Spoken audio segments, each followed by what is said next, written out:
Now you come in with the goodies. Some onions, you can use garlic, whatever you like in your pizza. Just think of this as your pizza. Forget about sustainability. You want to enrich ecosystems. Every being is equipped to live a positive, energetic balance. Keep it pruned. We are cultivating abundance. Not a problem to cut down trees. The problem is not planting them.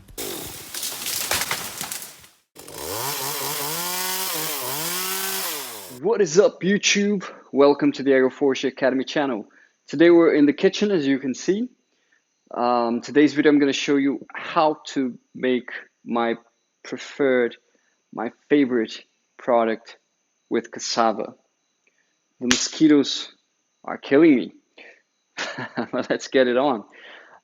So my favorite way to consume cassava is not cooked. Okay, it's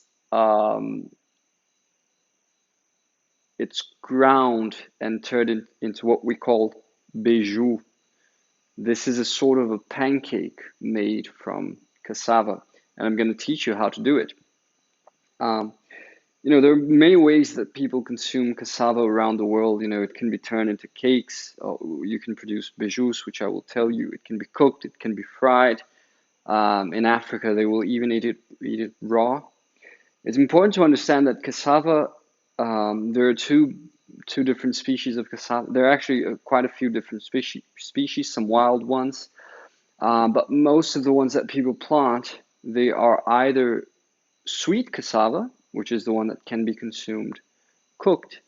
And then you've got another cassava species which has a higher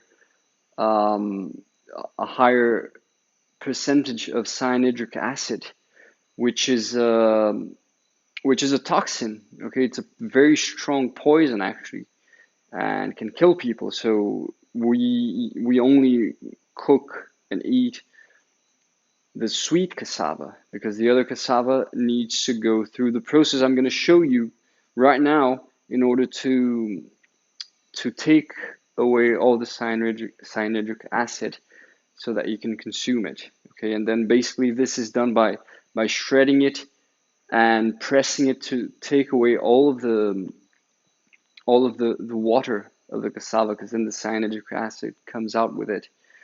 And then people will usually turn it into flour by toasting it. Okay, but let me go right ahead and show it to you. In order to do this, we need to grind it pretty thinly. So what I'm gonna do, I'm gonna put it through a food processor, and I'm gonna use two different discs. So let's get started.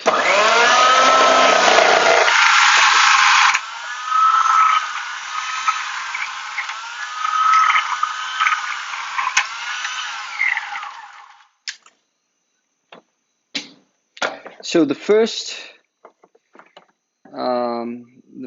disc will just kind of thinly slice it, right? But now I need to make it smaller so that we can squeeze all the juice out of it. So I'm gonna use these blades here, which will do the job for me. There are specific machinery, there's specific equipment for grinding cassava, and there's also specific presses which are used to squeeze the juice out of it. But since I'm just making a small quantity, it makes no sense to use this equipment.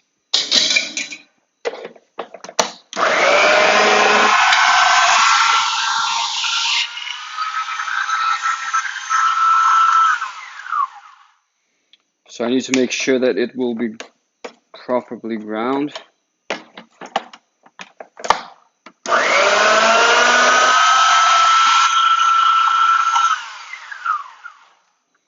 This is a very ancient food processor. This was from my grandmother got it in her wedding or something, but it beats the shit out of the new ones that you have on the market, at least here in Brazil. I'm sure there's some really good ones, modern and all, but this one is just so good. Okay, so now we have a bit more of the the kind of texture that you want. You can see that it's finely ground. You know, if you squeeze it, water will come out of it, and we're gonna take all of this water out. But first, let me finish grinding the rest.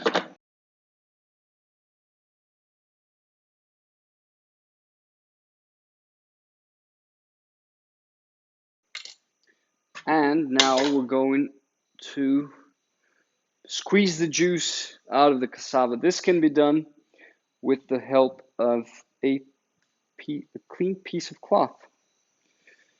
And I will show you how.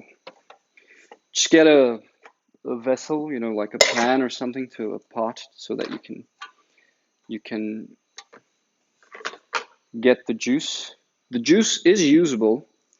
You'll be amazed at how much juice comes out of the cassava.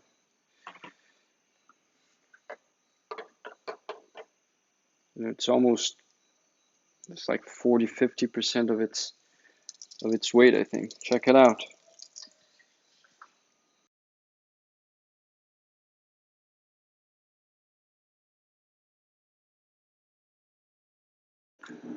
Okay, so now you can see it's a much drier material, right? I squeezed all of the juice out, and this is already ready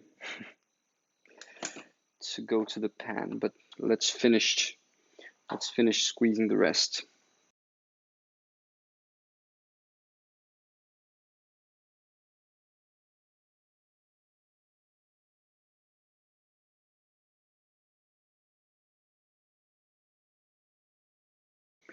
Okay, so we've done a small batch, and I've got the liquid gathered here.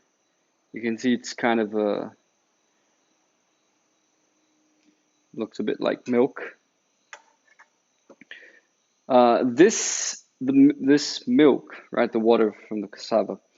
In Portuguese, we call it tucupi, and it will be prepared, and this is also used as seasoning for food.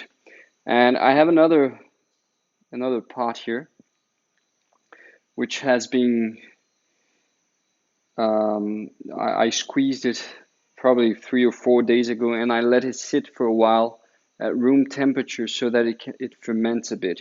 And what happens when you let it sit? All the starch is gonna go down to the bottom, and it fermented. I can see there's there's a thin film of yeast on the surface, but this is perfectly fine. And you can see in the bottom the starch has accumulated. Let's take out that starch so that you see what it looks like. Let me get something so I can put this. I need to put this somewhere. Well, this will be cooked, so I might as well just put it in a pan.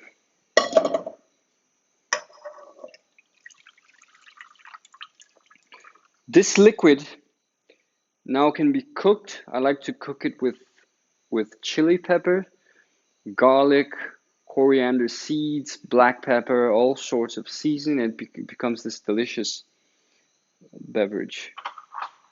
I like to drink it, but it's not alcoholic or anything. I like to drink it, but it's also very good to cook. You can cook vegetables on it. You can use it to cook rice. It's just a very delicious thing. And I've got the starch here. Check it out. This is the starch of the cassava. I will let this dry, and I will turn it into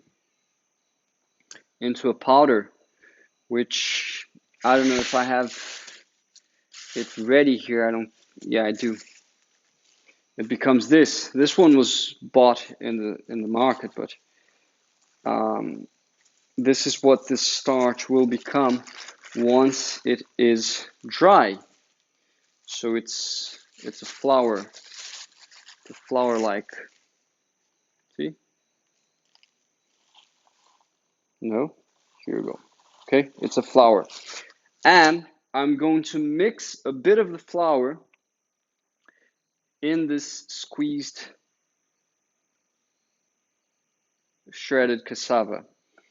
Um, what happens is that since all the starch comes out when you squeeze it, not all of it, some of it is left here. But in order to make the beiju, the pancakes, it needs to be gluey.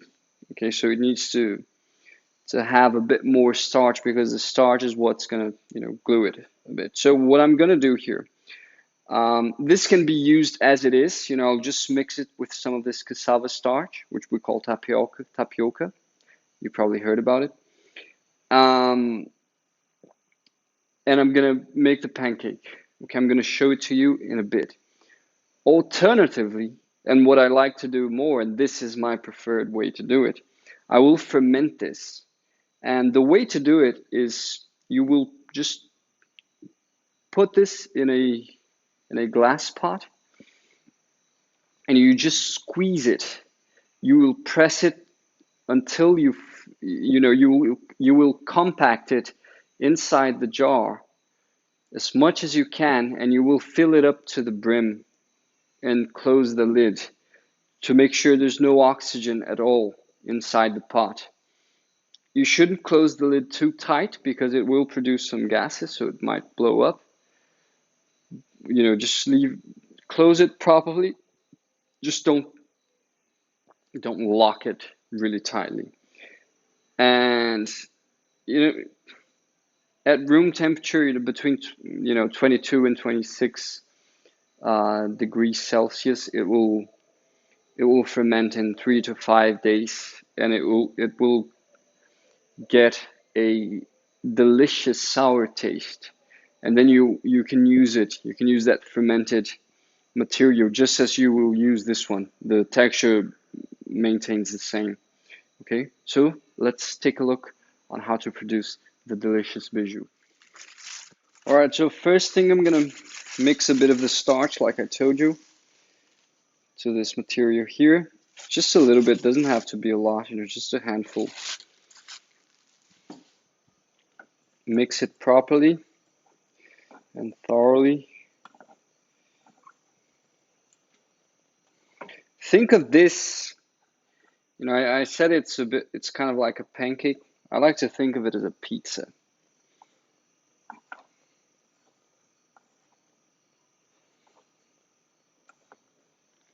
So get a frying pan.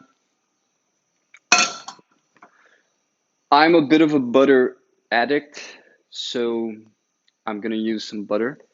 And the way I like to do it is to just, put the butter on the frying pan so that it heats up a bit and gets that delicious taste of fried butter.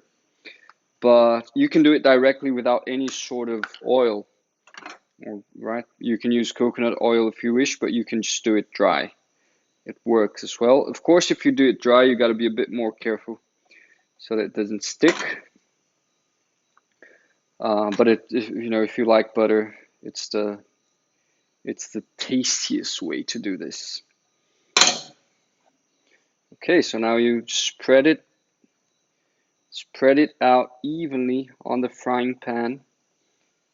You don't need to press it. Okay, just spread it out nicely.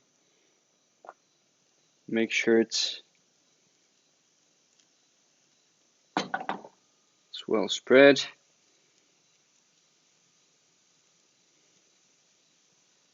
Okay, just a pinch of salt.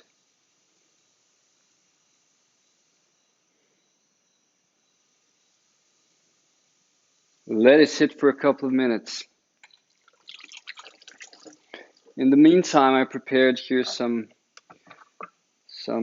cherry tomatoes. This one's not good. Some onions and some cheese, some Parmesan cheese as the fillings for my dinner.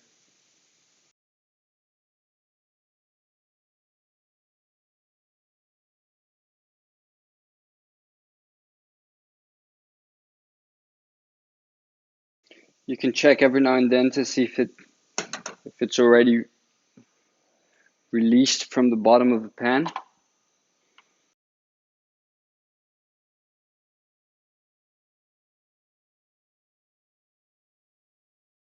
Now you gotta do the Master Chef trick. There you go. Now you come in with the goodies. Some onions, you can use garlic, whatever you like in your pizza. Just think of this as your pizza.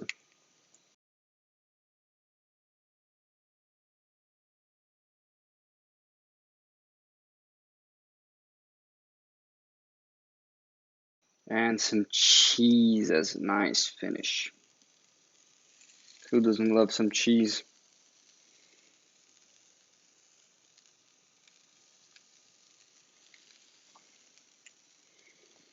Let it sit for a while. A couple more minutes. It's always good to put a lid on top of it.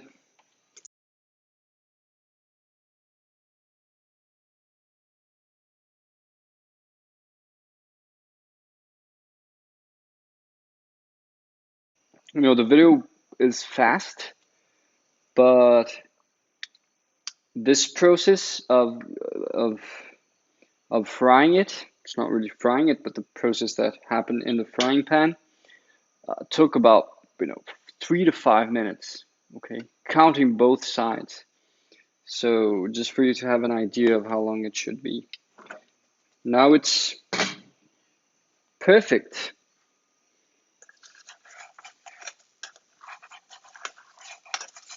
I have my pizza ready. And now I just need a plate and looks tasty, doesn't it? So now I'm going to enjoy my dinner. So that's it for today, guys. I hope you enjoyed it. This is, like I told you, my favorite way to eat cassava. It's a lot more, for me at least, it's a lot more digestible. When I eat cooked cassava, I feel kind of stuffed in the stomach, so I don't like it very much. With this, I don't feel it at all. And if you do it fermented, like I told you, it's even better, because then you've got all those good microorganisms. You know, you get a bit of lactic fermentation, which is good. It tastes good. It's good for your health. It's good for your intestines. It's good for your stomach. It's good for everything. And you get already that half digested food from microorganisms, which is great. So hope you enjoyed it. If you haven't yet, subscribe to the channel. Click the like button if you liked it. And do check out our full agroforestry course if you're new to the channel. Here's a card for it. We've got 5 modules for a total of 25 lessons, 5-6 hours of lessons. It's there in our playlists. We are releasing new videos every Saturday. And if you want to take a step further, support us in our work, do join us in our Patreon community. You can support us for as little as $7.90, and you'll be getting access to some extra material. You'll get exclusive Q&As with us and lots of other goodies. So do consider it. All right, I'm Felipe for the Agroforestry Academy, and I'm signing out.